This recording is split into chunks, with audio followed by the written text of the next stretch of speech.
The moving truck arrived just after sunrise, and I immediately regretted agreeing to help. My best friend's mother, Claire, had decided to leave her old house after 15 years. She looked exhausted, but determined as she carried boxes toward the driveway. I promised myself this would be simple, nothing more. Claire had always been kind to me, almost like family, because I had grown up beside her son, Daniel. She had watched us play baseball, survive exams, and make terrible decisions together. Yet that morning, something seemed different. She kept looking at me as though she wanted to say something important. We spent hours carrying furniture through narrow hallways. I lifted boxes while Claire organized everything with surprising efficiency. Every now and then, our hands accidentally touched, and she would quickly look away. I noticed, but said nothing.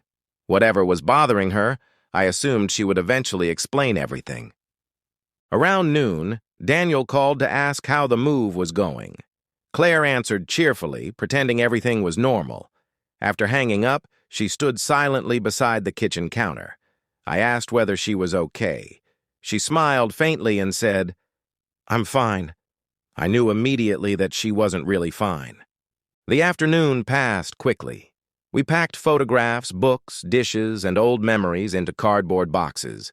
One photograph showed Claire, Daniel, and me standing beside a Christmas tree years earlier. She studied it for several seconds before placing it carefully inside a box. Her expression made me wonder what she remembered. By sunset, nearly everything had been moved. Only a few boxes remained in the living room. Claire sat on the floor, looking completely exhausted.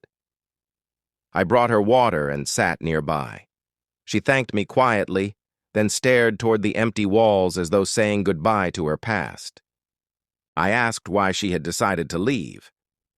Claire hesitated before explaining that the house carried too many memories. Her husband had left years earlier, and although she had continued raising Daniel there, loneliness had slowly filled every room. She wanted somewhere new, somewhere that felt like beginning again. I understood more than she expected. I told her that sometimes a fresh beginning required leaving familiar places behind. Claire looked at me and smiled. Then she said something that caught me completely off guard. "You've always understood me better than most people." I didn't know how to respond. We continued cleaning until darkness covered the windows. The new apartment was nearby, but Claire suddenly seemed uncertain about going there alone. She admitted she hated empty rooms. I offered to stay until she felt comfortable. She thanked me, but her eyes suggested there was more behind that request. After carrying the final box inside, Claire prepared coffee in the unfamiliar kitchen. We sat together at the small table while rain began tapping against the windows. She seemed calmer now. For several minutes, we talked about ordinary things, avoiding the emotional subject that clearly waited between us. Finally, Claire looked directly at me and said, "Stay here tonight." I froze, unsure whether I had heard correctly. She quickly continued, explaining that she didn't want to spend her first night alone. Then she whispered, "I can't hide this any longer." Her words made the room suddenly silent. I asked what she meant, carefully keeping my voice calm. Claire looked down at her hands. She admitted that for months she had been struggling with feelings she considered inappropriate to discuss. She cared deeply about me, respected our friendship, and feared that honesty might destroy everything between us. I reminded her that she was important to me, but we needed to be careful. She was my best friend's mother, and Daniel trusted both of us. Claire nodded immediately. She wasn't asking for anything reckless. She simply wanted me to know that her feelings were real and deeply confusing. She explained that she had tried ignoring those feelings. She kept busy, avoided being alone with me, and convinced herself they would disappear. Instead, they became harder to hide. Helping her move had made everything more difficult, because being near me reminded her how much she trusted me. I admitted something of my own.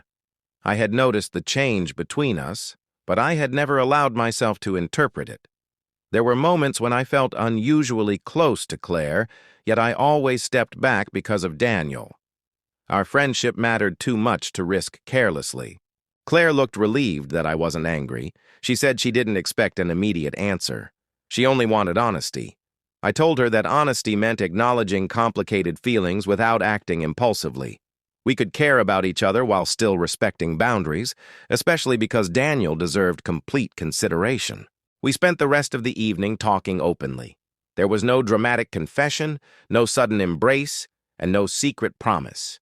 Instead, we discussed consequences, family, trust, and the possibility that some feelings needed time before anyone decided what they truly meant. Neither of us wanted unnecessary pain. Eventually, Claire smiled and thanked me for staying. She said she had expected rejection or awkward silence. Instead, she received patience. I told her she deserved kindness, regardless of what happened next. Before sleeping, we agreed to take things slowly and never hide important decisions from Daniel. Morning arrived quietly. Sunlight entered through unfamiliar curtains, illuminating unopened boxes around the apartment. Claire looked more peaceful than she had the previous day. We drank coffee together and laughed about how strange life could become after one simple moving day. Neither of us knew what came next, but we both understood that something had changed. Not because of one night, but because two people finally chose honesty over silence. Claire had revealed a secret she carried alone, and I had listened without judgment. Whatever the future held, we would face it carefully, respectfully, and together.